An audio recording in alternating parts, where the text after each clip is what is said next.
Hello and welcome to a very special episode of Certified Forgotten. I am 50% of the Matts on this show, Matt Monagle, and I'm joined by 50% of the Matts on the show, Matt Donato. How you doing, Matt? Doing okay. Representing the other 50. I like it. So this is a show where we kind of, and I don't want to say go through the dredges of Rotten Tomatoes, but we go through the films on Rotten Tomatoes that just never quite got enough love, or we hope didn't get enough love. In this case, we're looking at movies that are 5 reviews or less on Rotten Tomatoes, 4 reviews or less if you consider that Donato always has one of them. And for this episode, I just feel like this is going to be a dunkathon on Matt Donato. So clearly I'm here for that, and I think it's going to be a good time. But apologies in advance, it's going to get shitty. Matt, will you please introduce today's guest? Sure thing. I don't know why I brought on today's guest. It allowed him into my home to podcast with us because, yes, it's going to be a dunkathon. With us this week, we have Mr. Rob Hunter from Film School Rejects, who you probably know from slam dunking on me on Twitter basically each and every day, or his writing. But Mr. Hunter, do you have any words for our listeners? Just for the record, that's fake Rob Hunter on Twitter. I myself consider us to be very good friends, Matt. So now you're gaslighting me too. So now we've gone from dunking into gaslighting. So the great. Twitter handle is fake, but the love is real. Exactly. And also, I think it's worth mentioning that I am currently 100% of the Robs on this show. So this is true. We have no other Robs. Worth pointing out. The math holds up.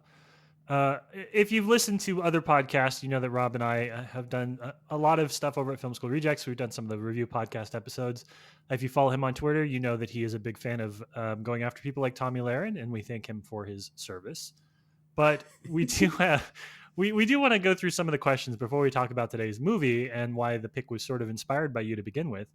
We want to ask you a little bit about kind of your relationship to horror, which is exciting for me because for as long as I've known you, I've never actually heard you answer any of these questions. So this is going to be informational for Matt Monagle. Rob, you are in my book, you're one of the people, and you know this because I've done this before. If I need a horror recommendation, I will tag you on Twitter. I will basically ask you what I should see, especially if I'm looking at foreign films and Asian cinema in particular. Where did your love of the genre start? What is the origin story of Rob Hunter, horror cinephile? I don't have any kind of great story here, and I don't, unlike a lot of people, I don't also have a great relative or dad or something that introduced me to it or brought me to it early.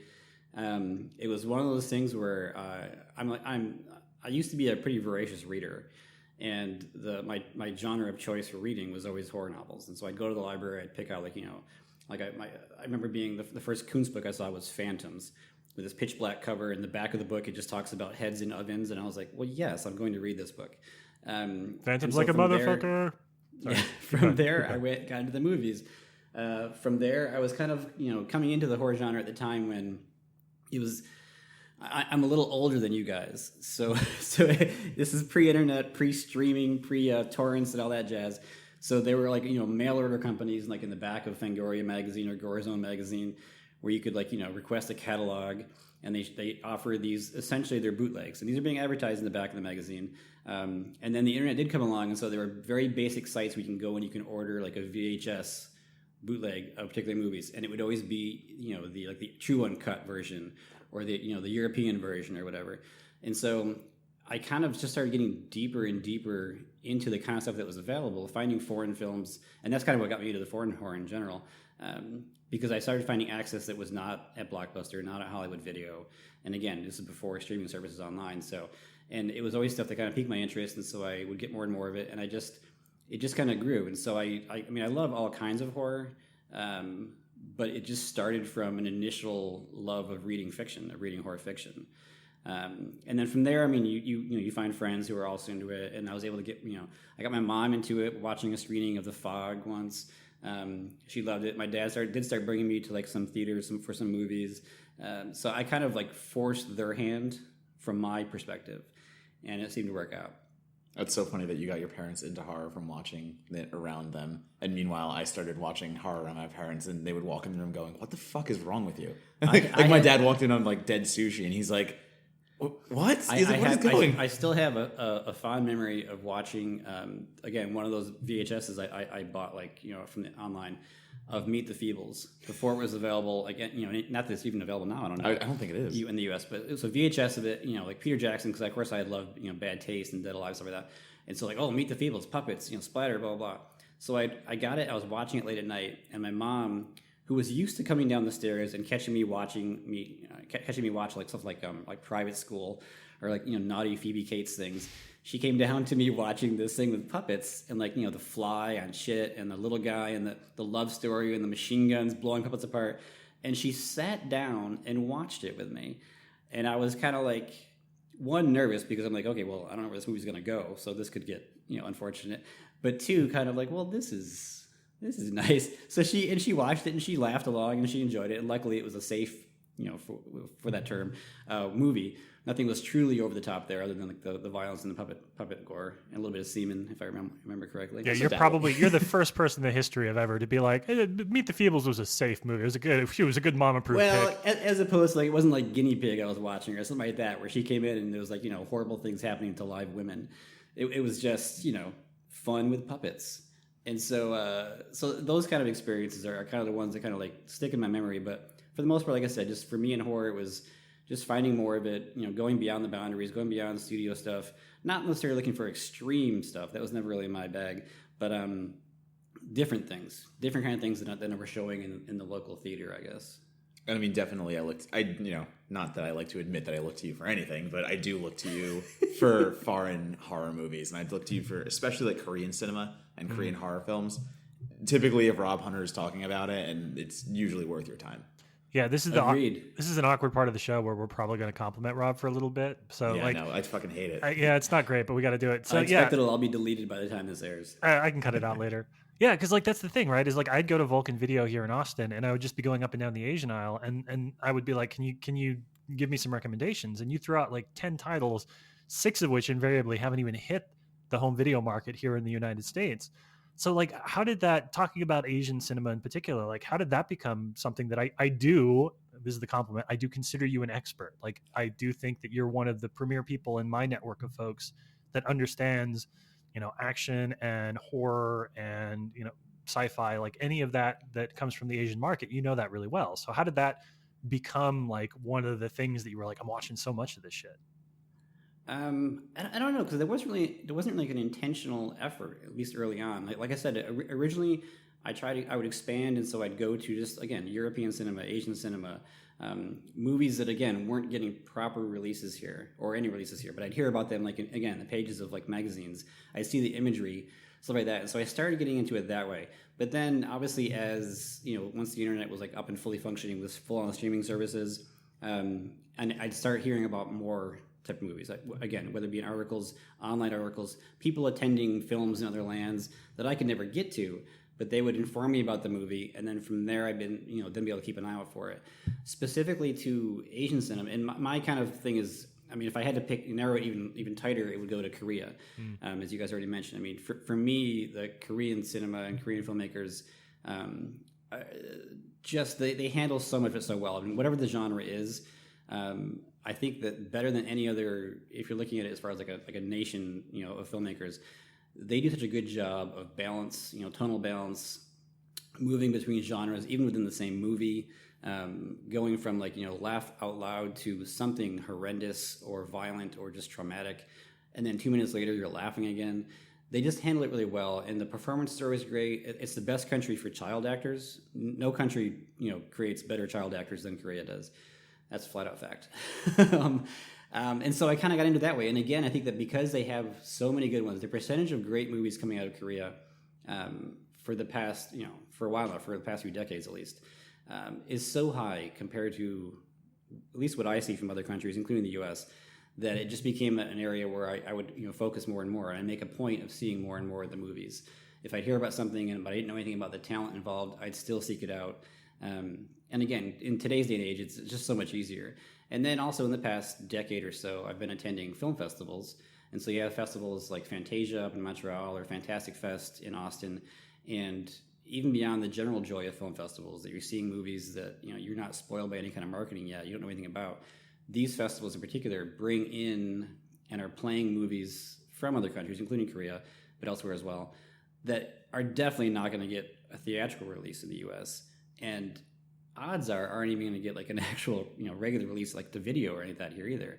And so I've been exposed to a lot more in that way as well. And then again, it becomes a contact game. I mean, I learn about a talent, even if the movie doesn't come available here, I'm able to seek it out via streaming. If I recognize a name or recognize, okay, this is a follow-up to something else. And so it just kind of grows from there. So it really just was a matter of like, man, again, my interest in general in international cinema, and then it just fine-tuned because the Korea is quality. I mean, at the end of every year, I feel like when I do my horror roundup list, there's at least 1 or 2 Korean films every time, whether it be The Wailing, Train to Busan. And I mean, like, those are just the obvious ones. But the last few years, it's just been consistent where there's at least 1 or 2 Korean horror films that are ending up in my top 10. Yep. So when did you talked about starting festivals about 10 years ago? I'm curious because I also don't know your origins as a writer. Like, when did you start writing about this, and when did you become a film critic as opposed to just somebody that was cutting stuff out from the back of Fangorias? For whatever reason, so I was working in IT for Pete's Coffee and Tea Company up in the Bay Area, like you do. And wait, computers were invented at that time? They were. This was in your early 40s or your late 40s? they were. So the compliments are done. Is that what we're saying? Oh yeah. No, we're getting right to it now. Just wanted to be sure. Yep. But so I had I'd come across Film School Rejects online, and I emailed Neil Miller, who's like the publisher. He's obviously the one that created the site. Emailed him and said, hey, because this is back in the day where they weren't paying anybody, they were just like covering stuff, and it looked like it was fun. And I've always written, usually with like stories, whether it be fiction or creative nonfiction, whatever it might be. But I hadn't really written about movies much. But I had taken a class once where one of the assignments was to do a movie review. And so I actually reviewed, what was that movie with Jim Caviezel? The one about he goes backwards in time to save his... Yeah. The class went to see that movie, and we all had to review it. And my review, the teacher starred my review. Ooh. He did tell me to cut the entire intro where I referenced the Brady Bunch episode about the House of Cards that is built through the entire episode and then falls apart. But other than that, he loved the review. And so that, to me, was an interesting thing. And so I emailed the site, and I said, hey, would love to be a writer, blah, blah. And so he put me on a list, and they sent me a DVD copy of Zodiac, Fincher's movie, and said, okay, cover this. And so that was like my first movie covering, which obviously starting off on a freaking phenomenal film. Yeah. But so that was my first taste of it. And so it was one of those things too, where it was like, wait a minute, I get to write about this movie and you sent it to me for free? So it was one of those things. And I mean, it's come a long way since then. And obviously, I'm paid now happily, and had been for a while. But so initially it was just, I was writing again for the access. I was writing to reach things, to get things, to gain access to movies, to see them, to then share my opinions about it. And I mean, I have opinions, and I do love sharing them. Yeah. So some would say too much. Yeah. So the fact that somebody was willing to let me put those opinions up on the internet and give me free movies, I was totally down for that. That's actually a fun question. Manuel, do you remember the first film that you reviewed, like for a major publication or, for a publication like Film School Rejects? Because obviously, like I started on my own blog, but the first film review that I ever did, I'm pretty sure 100% was Detention, Joseph Kahn's movie. No, is that why you love it? Freaking brilliant, yeah. I think it's nostalgia. It's not nostalgia. It's just it's a great movie, and I connect with it on levels. I don't know, but So, Monaco, do you remember yours? Yeah, I remember first pieces in a couple of different stages. When I was in middle school, the first review I ever wrote was for the Capital City Weekly, which was our alt weekly in Juneau. It's not really an alt weekly, but a weekly in Juneau. I reviewed the Mothman Prophecies. And then the first article I got that was published somewhere after college, one of the first film essays I got, I wrote about the sound design in Session 9, and that got me published in Paris Cinema. It didn't pay, but Paris Cinema magazine was kind of my entrance into the world of genre cinema and film criticism in general, which is why I'm very ride or die for Christine Makepeace and a couple of the other people I knew at that time. But yeah, and then I think the first thing that I ever got paid to write was might have been a thing for Film School Rejects. Actually, I wrote about Leonardo DiCaprio never winning an Oscar, and I was right. He never did at the end. That was like six years ago. I don't remember anymore. But yeah, so it was. Yeah, I actually, I feel like when you're in this industry, you keep these weird benchmarks where, Yeah. it's a hard thing to articulate to somebody who isn't in the industry, but you understand different tiers of publications, and when you've been able to move into the next tier, and when you've been able to write about something or a type of article that you probably couldn't have gotten published before. So I kind of have this weird litany, and I'm sure we all do, litany of progressive moments in my professional career that wouldn't mean anything to anybody other than other writers. Oh yeah, I mean, I remember my first interview was Liam Neeson for, I think it was Taken 2, and my first on-camera interview was Insidious 2, and I got to interview Patrick Wilson and why am I blanking on the female actress? This is Rose terrible. Byrne? Yes, Rose Byrne. So yeah, I remember those things 100%, and even to the fact that the first review I ever wrote for a blog, obviously, like it was the first time I ever even tried my hand at writing and putting it out into the world, was Legion. That Paul Bettany, crappy old. Paid to see that in the movie theater. Movie. It was a summer release. Guess what? I would have given it probably 3 out of 5. Yep. A generic summer release from Matt Monagle. Yeah. This is fine, Matt Monagle. Put it on all your posters. This is fine. Well, let's talk about a movie that is, I think, a little bit better than fine. And one that was inspired, I believe this was a recommendation way back when. I'd have to go through Twitter, but this series was a recommendation from Rob Hunter. So this specific film is actually a sequel. It's called Cold Prey 2. It's a follow-up, 2008 follow-up to a 2006 film called, wait for it, Cold Prey. And it follows kind of the events of the first one. In the first one, a group of friends that live in that are visiting the Norwegian countryside end up going to spend a weekend snowboarding up in the mountains. One of them gets hurt. They find an abandoned ski chalet and take up residence there. And it turns out that there is a monster of a man who's hunting them with a giant pickaxe through the halls. This one, the sequel, Cold Prey 2, picks up pretty much right where that left off. It's got that Halloween 2 vibe. And they recover Jannica, who is one of the final girl from the first film, and bring her to a hospital. They also bring back her friends who were murdered by the behemoth, and they bring back the guy himself. And of course, when you bring back a serial killer, invariably they come back to life. And he then begins to stalk the halls of the hospital as a group of poorly prepared and poorly organized police and medical technicians try and stop him. It's kind of the general idea here. And I want to open this up because I believe Rob and I had seen this before. So I want to open this up to Matt for initial impressions first. So I have a quick question before we even get to that. Is there a reason why we did Cold Prey 2 and not Cold Prey? Because I just checked Cold Prey, and that only has 2 Rotten Tomatoes reviews as well. So I'm just curious here. What was the thought process before by picking the sequel over the original? Well, 2 things. One, I think it's more interesting sometimes when you talk about a sequel as opposed to the original movie. And I think that Cold Prey, which Rob and I can talk about a little bit, I think Cold Prey is a good, solid slasher. I think that Cold Prey 2 is a really inspired sequel to a good, solid slasher. So I think that I think what they do with Cold Prey 2 is more interesting than the original, which is by every right like a good slasher film. But there's more to talk about here. That's why I picked it. Well, then I will start by saying I also agree with you. And number one, I'll answer your question. I had not seen either Cold Prey until you suggested it for the podcast. So yes, this episode is my first time actually watching them. And I just got finished with Cold Prey 2 as Rob walked into my apartment. So I'm fresh off the trail of Cold Prey 2. And initial impression is exactly how you sold it to me. It's a very solid slasher film. It's a very solid international slasher film that has some pretty brutal deaths. I think it takes a little bit too long to get to where it needs to. And it takes a little bit building up. Rob when can I start disagreeing? I mean, if you don't, I'm going to. So feel free. In any case, this is my opinion. All right, relax. You guys can talk over me in literally a minute, but okay, yeah. So I'll just let you guys go at this point. Actually, you can do whatever you want. I like the film. I'm not trashing it at all. I think it's very, very chilly, stony. It's got all the right notes for a slasher should have. I just think it takes a minute or two too long to get there. But yes, Did you watch them back to back today?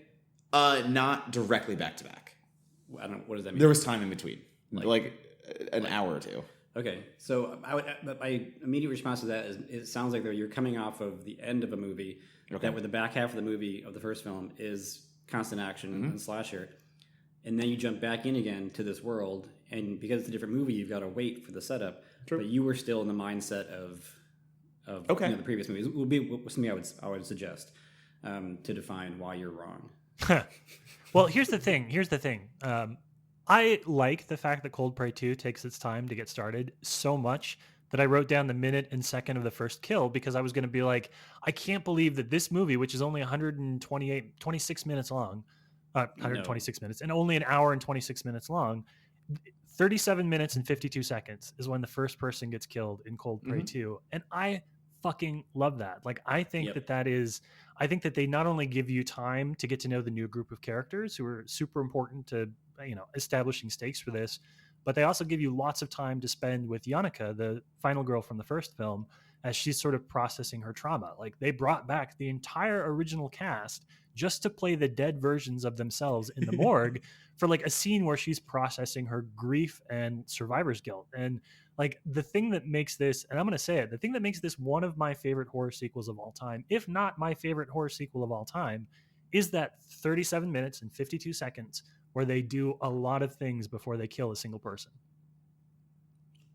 And that's funny because one of my favorite, or I think my favorite horror sequel of all time is REC2, or however you pronounce it, Record 2, because they do exactly the opposite of that. They run directly to the finale of Record 1, and they bring you right back to the scene of the crime, and they just kick right back into action. So I think that just explains both our taste in cinema, or all three of our tastes in cinema, because I'm the over-the-top and I'm the like action-centric horror fan. So that speaks to me a little more. But I agree with what you said, though. I mean, I do think it's important and stuff like that. And I'm not saying it takes way too long. For me, it's just literally a few minutes. That's it. It's just a few minutes. So it's a smaller gap than you're giving me shit for. Deservedly. But I think that like what the other Matt, the better Matt, is saying. Thank you. Thank you. Is that why did I invite you into your home, you fool? This time is well spent, though.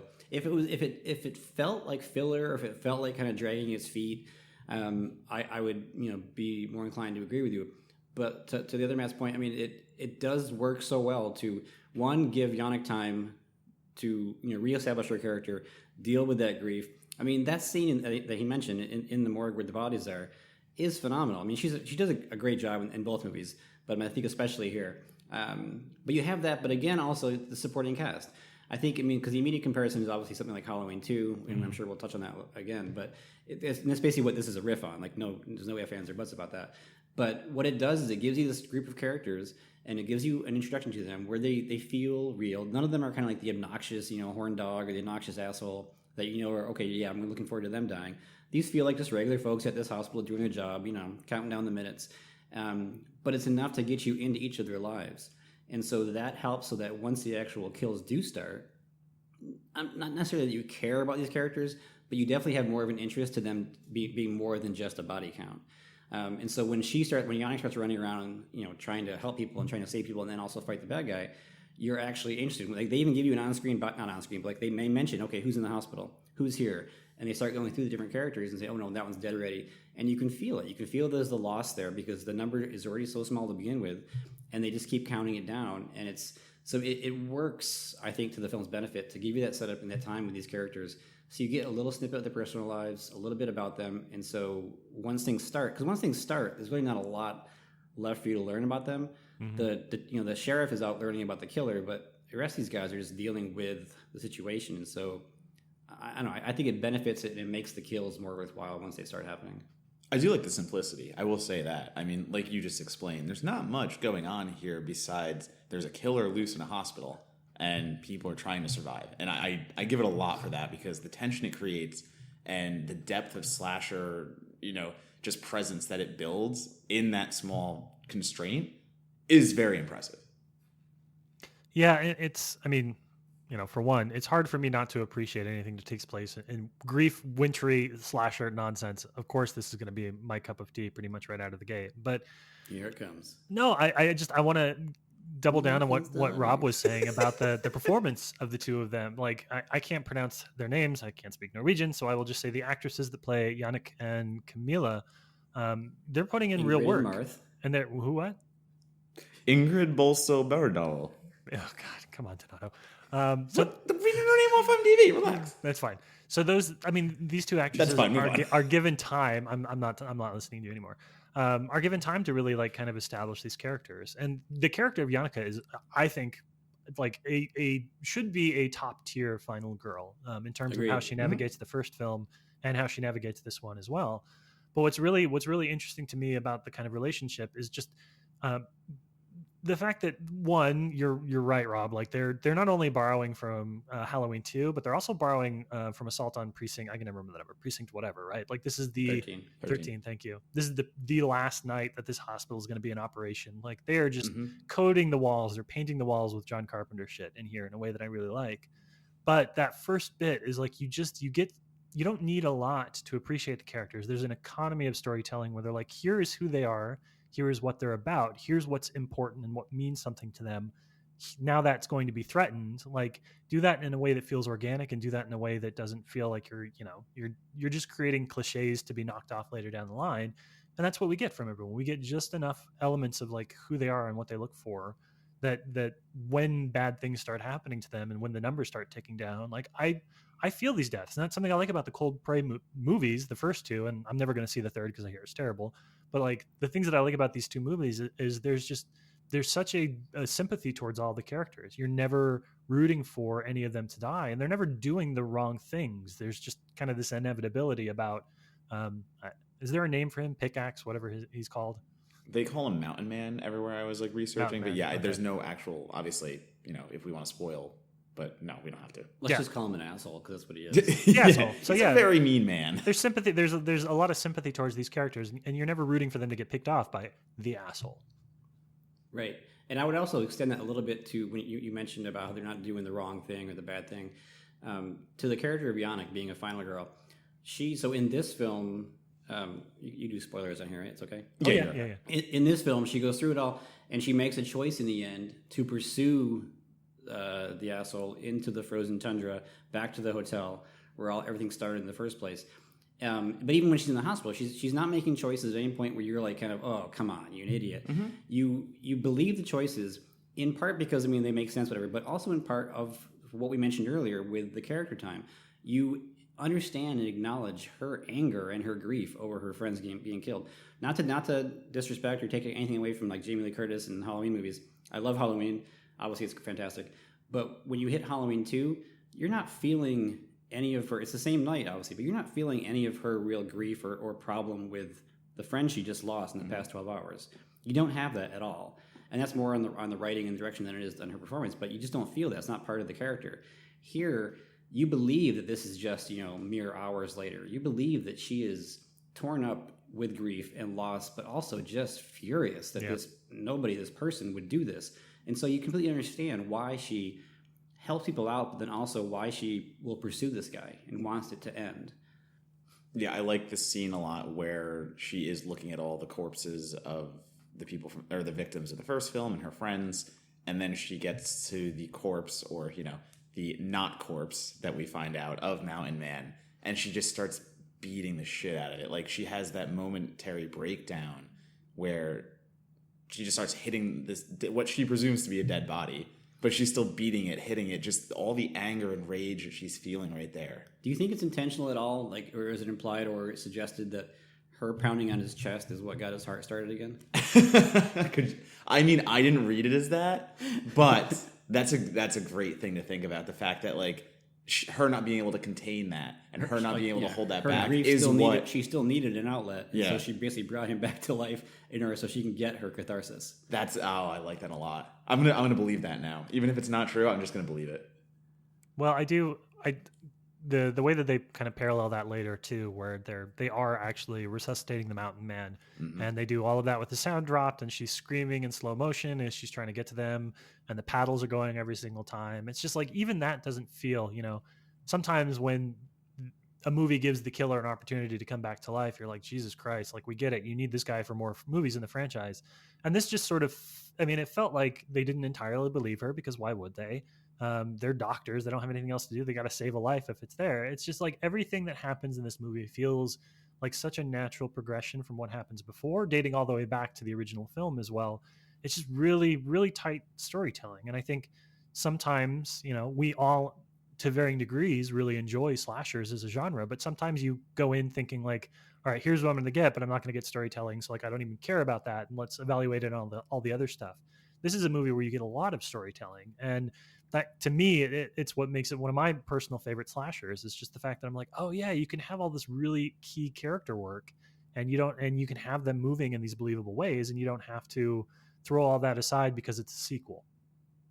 Yeah, I mean, to be fair, that's what sets apart a memorable and properly executed slasher versus a generic slasher. It's just that storytelling. I mean, it's not that slashers can't have storytelling and they don't need it or stuff like that. It's that the better slasher films always end up taking the time to do that. That's what sets apart the slashers in my mind. Which also is what makes this so impressive, because again, if you just take it from the synopsis, okay, wait, it's a sequel to a slasher, and she wakes up in the hospital and all the killer's here. Yeah. I mean, we already mentioned Halloween 2, obviously, and it's clearly what like the entire setup is that where they just say, you know what, hey, we can continue the story by doing this, and so it feels on the surface, almost lazy and kind of like, okay, well, this is just a cash grab or whatever it might be. But to see, and they could have easily just jumped in and done like a generic job of it. Mm-hmm. But to see that they took that initial setup, which is very, very basic, and then built something out of it with these characters, with the story, it shows a kind of care that, as much as I love slashers, you don't always get in slashers, and you definitely don't always get in sequels.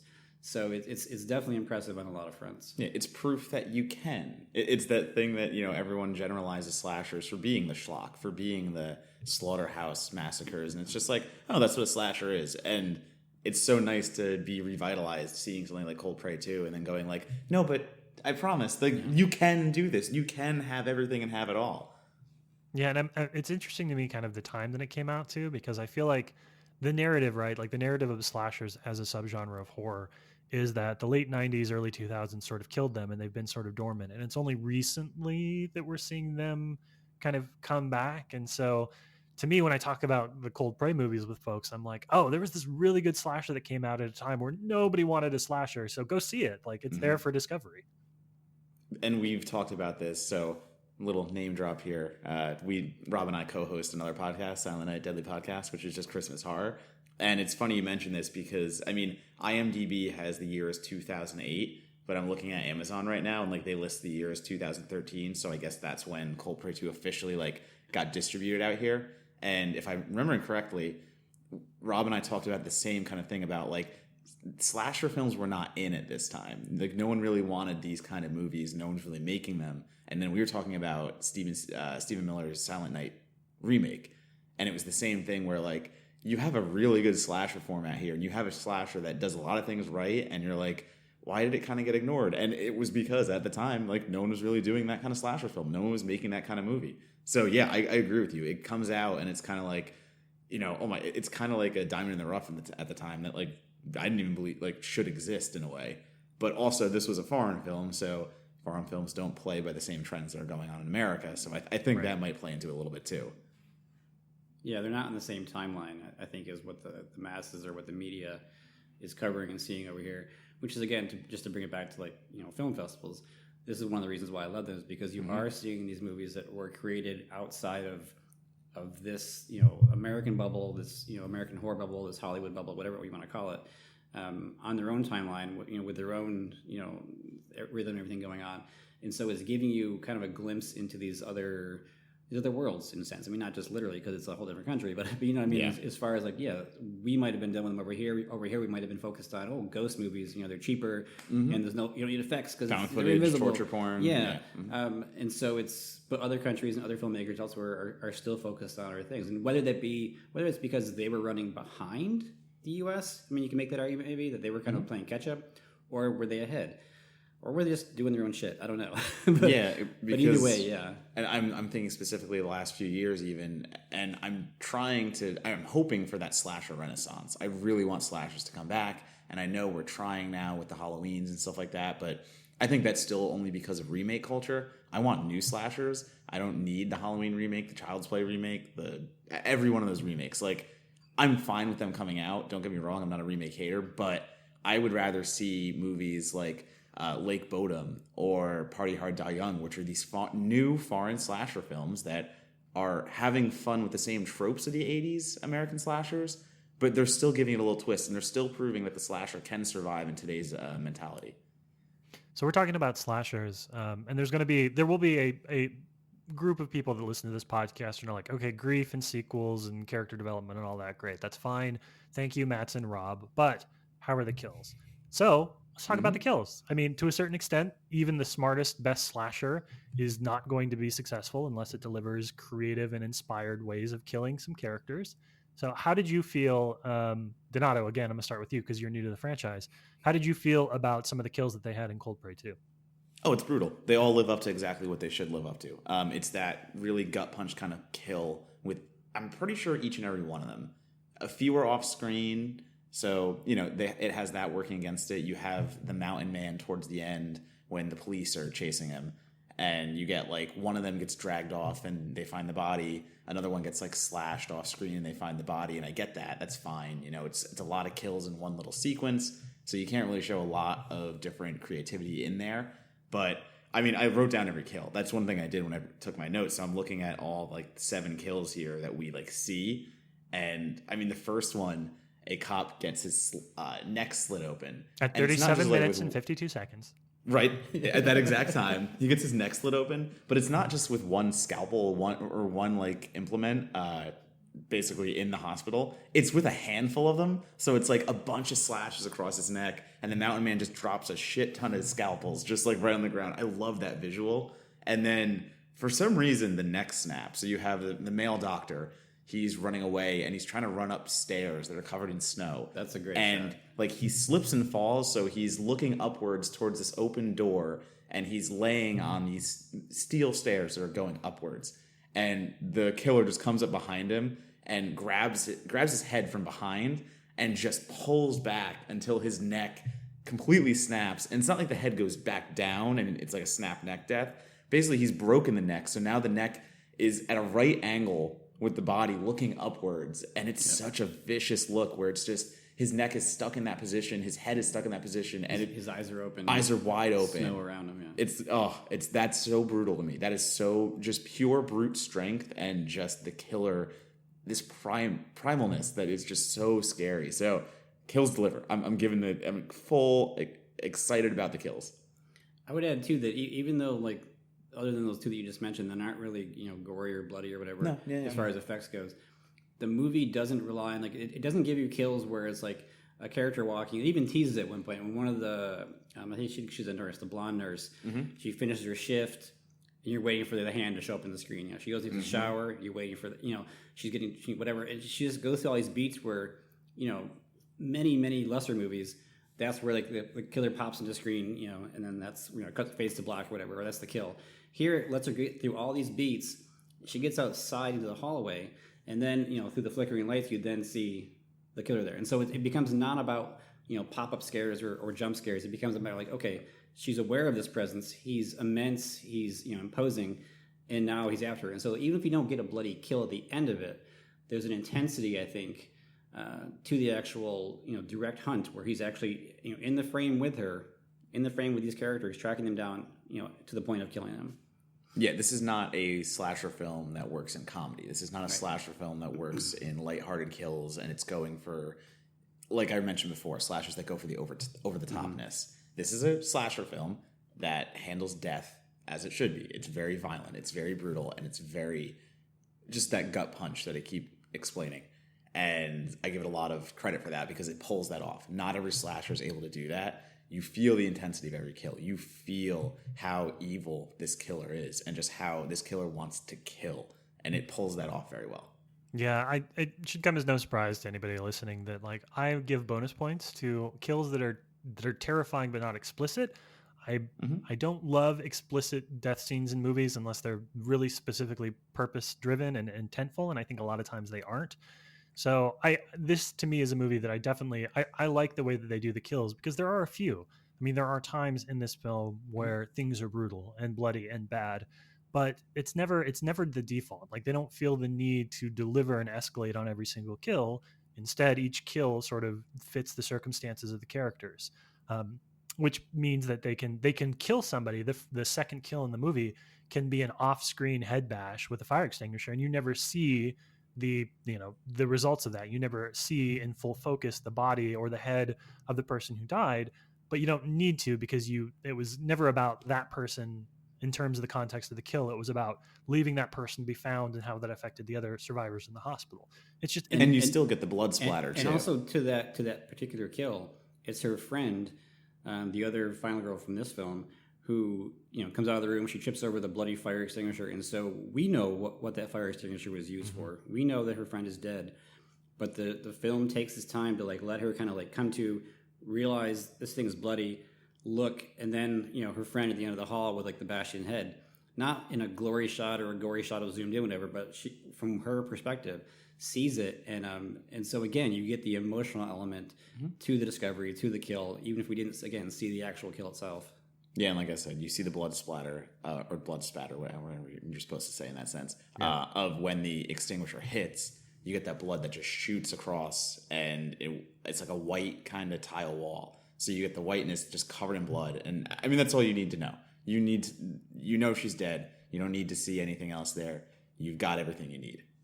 I'm gonna give Cold Prey some bonus points too for the killer, for the Mountain Man character, because there's a lot of movies, I feel like a lot of slashers I watch, where they want you to think that their killer is this giant monster of a human being, just size and bulk, and sometimes how you end up with sort of the late generation Jasons, where they're more muscle than man. And I feel like one of the interesting things about these movies is how that Mountain Man character feels terrifying and huge, but they don't ever seem to really he's always covered in the clothing, so you kind of see more of a shape than a clear outline. It's not that this is a giant bulky classic 80s monster killer type thing. It's just this character towers over everybody else in the movie, and they find a million different ways to play with the perspective of the survivors and kind of show this thing is enormous. Yeah, and I really like one of the shots where I forget which character it is. It's one of the human characters, and the killer's human too, but they're just in the sense that it's one of these survivors or people trying to survive, and they're at the end of a hallway, and we see them very in the foreground of the camera. They're very close to the screen, and way in the background at the other end of the hall, you see the killer, the Mountain Man, start walking towards the character, and that perspective is so interesting to me, because as the killer gets closer and closer, it feels like he's filling up the hallway, and it feels like he's barely fitting in, and his head's almost hitting the ceiling. So you just get this perspective of how big he is, and he seems so small far away, but as he gets closer and closer, just how hulking he is at that point. Because I do think the clothes definitely add, because he has multiple layers on, and I think it adds some bulk to him, but he still is gigantic, and they do a lot to basically play that up and show it as a menacing killer. My favorite aspect of that is towards the end when Yannick goes to try and kill him, and she gets, first off, that the whole sequence where she falls asleep and then awakens only to realize that he has come in, snuck past her, and is behind her, is just so well done. But to that point, they then start tussling, and at one point he grabs her wrist and lifts her up, and after several shots where she's filling the frame as she's being knocked around and on the ground, he lifts her up, and you then see her as this small rag doll basically next to this large man who's holding her up, her entire heft, with one arm, before then tossing her across the room. And so it definitely continues that impression that this is just, he's again human, yes, but he is still a monster. Yeah. And this movie does one of my favorite things that a horror movie can do. I think because it sort of feels relegated primarily to sequels, which is, in the first movie, a group of characters that aren't prepared get attacked by some sort of a killer or a monster, and only through wit or luck are they able to survive.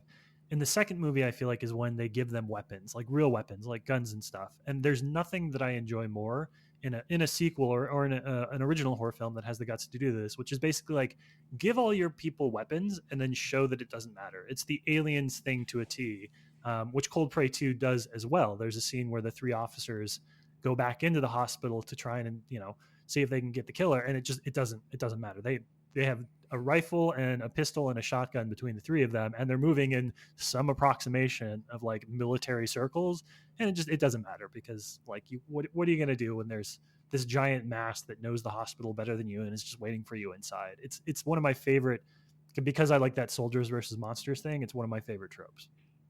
Yeah, and one of the kills in that specifically, you have the first guy who finds one of their fallen comrades already dead previously, and he's standing over the body, and the killer has set a trap basically, and it's like a snare. So he gets caught in the snare, and immediately the killer yanks, and he starts getting pulled down or he's pulling the cop down the hallway, and the cop is an assault rifle, and basically the killer's pulling this cop into one of the hospital rooms, and just as the cop gets the entrance, he pulls his assault rifle and puts it lengthwise and tries to use it as this brace before being pulled into the room and to his certain death. And he's being pulled so hard by the killer that the wooden door frames just break. Like, he's trying to stop it. Explode. But they just break and give way and explode. Yeah. Exactly. They explode inwards, and he just gets pulled right into the room. And it's like just that brute force that would have to be used to make that happen. It's such a little detail to me, but it adds so much more to the visual storytelling. And it shows that the gun was no use as an offensive weapon or as a defensive one. It wasn't able to prevent his demise in any way, shape, or form. No, not at all. While we're talking about kind of like the way that the movie is shot, this is a sequel to what is now a pretty well-known director, and Roar Uthaug, which I assume is how you pronounce that. This is the guy that directed Cold Prey. He directed The Wave, which I have not seen, but I know that most people love. And then more famously, recently directed Tomb Raider, the new adaptation of Lara Croft's story with Alicia Vikander. So this franchise is sort of the creation of somebody who has a reputation for being able to do a lot with a little. And there's a lot of touches of like high class, high detail touches throughout this film that I'm not used to seeing, I guess, in movies that aren't, operating kind of, aren't auteur driven, like, well-known established filmmakers. And I'm thinking in particular of the two times where they use darkness, like pools of darkness in a hallway when the killer is coming up the stairwell and you can't see them there, or when Yannicka is coming out of her hotel or out of her hospital room and there's the double glass doors with a hand that just keeps smacking against the glass and you can't see beyond the darkness in there. Like, the set design in this, and especially the use of lighting, is just so polished. It's rare, I think, to find, especially for a first-time filmmaker. This is a first-time director, and for the sequel specifically, it's kind of one of those things where you understand when you see something like this how national film industries can kind of pop up around individual talents, because they're so good and they bring so much clout. And you're like, oh shit, this entire country I need to pay attention to because they were able to make something like this. Rob, I imagine that's got to be what you were talking about earlier, how you feel, where like you watch one filmmaker from a country you didn't know their output and you're like, oh, everything else is on the map now for me. Yeah, it is one of those things. Sorry. Because it does open your eyes, but it's also, it's opens your eyes because of the specific nature of what you see in the film, but also, I mean, just whether you're in the industry or whether you're covering the industry or just like a fan of movies over here, what you're inundated with for the most part are obviously movies that are, released here, movies that are made here, movies that are part of this system. And so once you do kind of like crack the door into, films, especially when it's a movie that kicks your butt and is just great, you want to just bust that door open as wide as you can and go check out more. And so that is the kind of thing. I mean, and specifically to this movie as well, one of the things I like too is that I think if this was an American movie, I mean, I'm just imagining, but I mean, there'd be a lot of green screen shenanigans. There'd be a lot of like soundstage stuff where, fakes. This movie feels like once they get outside, especially, you feel like they're just like legitimately out, in the middle of this winter, of this nightmare. And so it feels like it's something that is, an artistic choice, but also because, maybe they just don't have the access to those kind of, effect shenanigans, and so they just go this route. It's one of those old school lessons about like, well, people on a lower budget can be more creative because they have to be. And so to that end, I think it's a combination of that kind of thing. They don't have the $1 million budgets, but also the artistry where they know, okay, this is going to be an effective shot. This is going to create the sense of isolation of this character being alone or in the middle of nowhere. And so they go for it for those senses, as opposed to like, okay, how can we shortchange this to get us to the next kill? But yeah, it's definitely the kind of thing that, I mean, that you notice, you take into account, and you say, okay, I want more of this, please. Yeah, and I mean, that's the benefit of Nordic filmmaking. I think that's the benefit of something like Dead Snow and all these other Nordic horror films, they make use of the mountain ranges. They make use of the snow. They make use of landscapes because they can. That's their advantage. Attack of the Lederhosen zombies, something as low budget and crazy as that, still looks awesome because it's this Nordic horror film that makes use of like ski slopes and stuff like that. They just look great. And I mean, again, Matt, to your credit, Rohr, who directed the first film, went on to have this great career. And then you look at the sequel, directed by Matt Stenberg, who doesn't have any other credits. This is his only credit. He's not a producer. He's not a writer. He hasn't done anything else. All Matt Stenberg has done is Cold Prey 2, and all he did was direct it. Like, that's crazy to me. Yeah.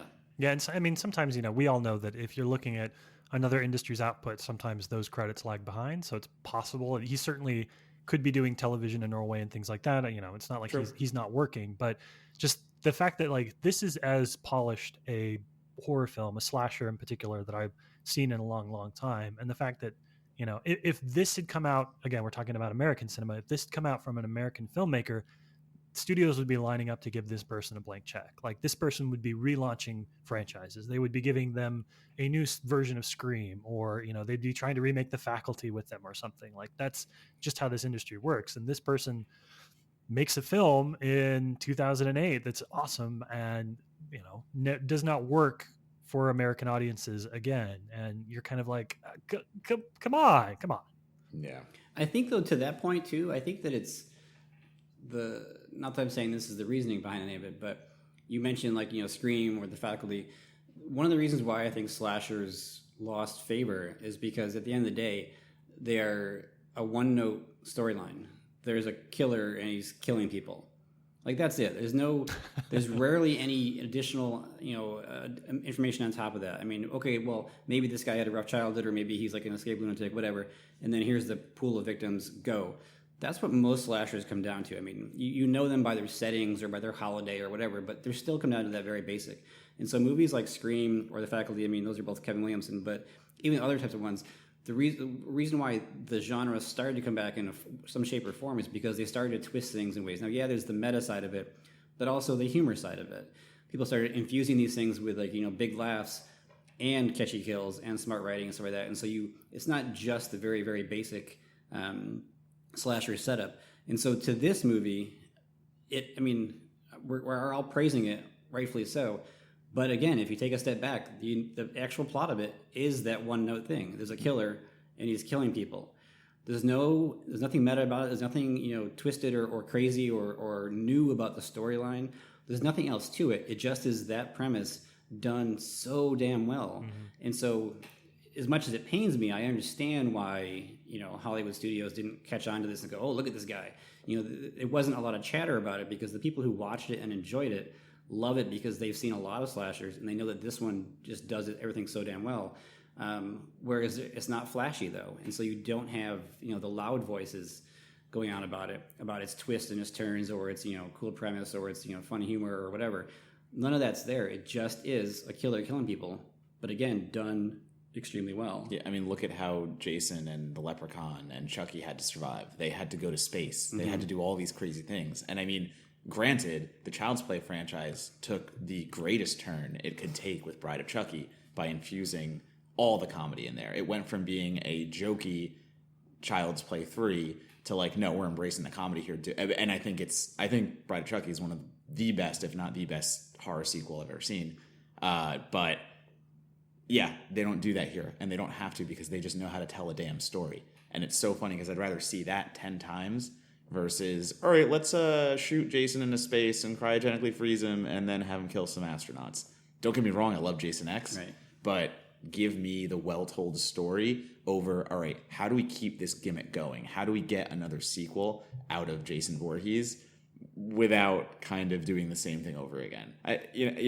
It's a very interesting dynamic, and it sucks that Cold Prey 2 would be forgotten, Rob, as you said, because it's just like, well, it's just another slasher film. Yeah, but it's a really well-told slasher film that actually cares about its story. And to that point, I mean, I often talk about being a fan of the horror genres. Sort of, to me, it feels akin to being a jazz musician in the sense that there are standards. There are set pieces of music, there are set properties, there are set formulas that people are adhering to. And if you love jazz music, part of that is it's not like you're necessarily hearing a new song, but you're hearing an old song done in a new way. If I go in and I hear somebody doing a rendition of My Funny Valentine, and they're just like they're doing something with it, it's the same song. Like it is all Did you the say all My the Funny words. Valentine? Yeah, My Funny Valentine. You know that one? Sing it, Matt. No, I'm not going to sing it for you. But yes, My Funny Valentine. It was in Talented Mr. Ripley. So just the idea that you're taking like this piece of music that everybody knows and you're not messing with any of the lyrics, the verses are all still going to be the same, the refrains are going to come in at the same spot, but you're adding something to it as a musician and as a craftsman that only you can bring to that. And I sometimes feel that's the blessing and the curse of being a really involved and passionate horror fan, is like you no longer see the songs, you're no longer seeing the jazz standards. What you're seeing is the improvisation. What you're seeing are the flourishes that somebody is bringing to it as an artist. And if you were to put this same performance, metaphorically speaking, in like a hotel lobby, everybody would be like, "Oh, that's My Funny Valentine. I know that song. That's a good song." You're like, "No, but like, listen to what he's doing. You need to know how everybody else has done it in order to appreciate how they changed it." Okay, now that I'm saying that out loud, yes, maybe this isn't for you. Maybe this is just for me. Well, on that note, let's. No, it's a really good analogy. What are you talking about? Like, no. No, I know. No, it's a funny transition to me because that is a really good analogy, and now I'm just like, all right, well, Rob has to go soon, so let's get to wrapping this up. All right, fair enough. This then is the ultimate litmus test. The name of the show is Certified Forgotten. We are the arbiters of whether stuff is certified forgotten or certified found. We never came up with a punny one for that. So what do you got, Rob and Matt? Are we keeping this one? Is it entering in our special little canon, or are we keeping it on the outside looking in? Should it be forgotten or should it be rediscovered?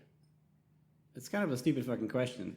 I mean, of course it should be rediscovered, and people should watch it, and more people should talk about it after listening to this podcast, and then they should tell friends, and they should tell friends, and we should be able to get this Matt Stenberg guy some kind of Hollywood deal. Let's make this happen, people. I mean, I agree. Yep, I agree with all that. I agree. I'm going to side with Rob as much as that pains me and say that Cold Prey 2 should not be forgotten. Get back out there. Go watch Cold Prey 1 if you've never seen it, and then go watch Cold Prey 2 because, yeah, this is a pretty damn good movie.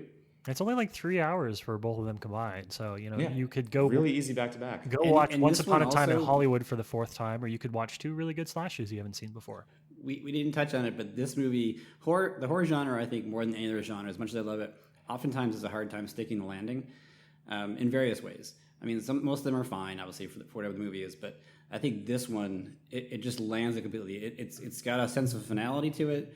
It's got a great final line, and you got 2 final girls. Come on. It's badass. It's a badass ending. Yeah. Well, this is a conversation for in person another day, but I wish the movie had ended on the zoom out at the shotgun in the lobby. That's my... I do wish that it had ended right there, but I like ambiguous endings. I don't need the follow through. I would have seen a third movie. Yeah, but I like the action, so yeah, you're wrong, Matt. That's fair. We get this great shot of her like throwing the pickaxe blade so through the air. No, it's not 3D. I don't final care. line. Come on. All right. Well, we'll hash all that out on the other side. There you go. If you haven't seen it, you get to watch it and decide for yourself if the movie should have ended 10 minutes earlier or if it ended at exactly the right time. That's the ambiguity we're leaving you with. Mr. Real Rob Hunter, if people would like to follow you on social media and drink from the font that is your wisdom, how do they do that? Fools. On Twitter, it's fake Rob Hunter. That's the only social media I'm going to share.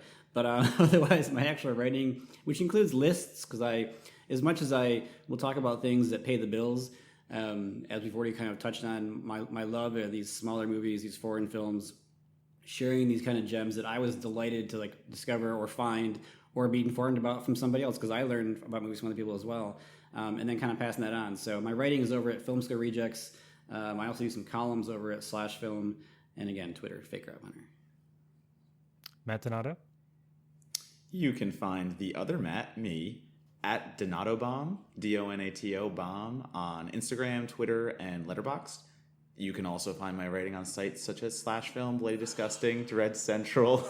Rob is sighing because he has to hear me do this every week on Silent Night Deadly Podcast too. But yeah, you know where to find me. Hit me up on the socials at Donato Bomb, and I will pimp myself out. As for me, you can find me just on Twitter for now. If you've listened to other episodes, I had different answers, but I'm feeling Twitter right now. It's LabSplice, LABSPLICE. Rob, I want to say thank you so much for joining us for our podcast. We'll be sure to have you back on sometime very soon. Thank you so much for having me as a guest. You're a very smart and intelligent guest, and I will deny that if anybody ever says it to me. Matt, take us out. You know what I'm looking for. Demon Wind. There it is.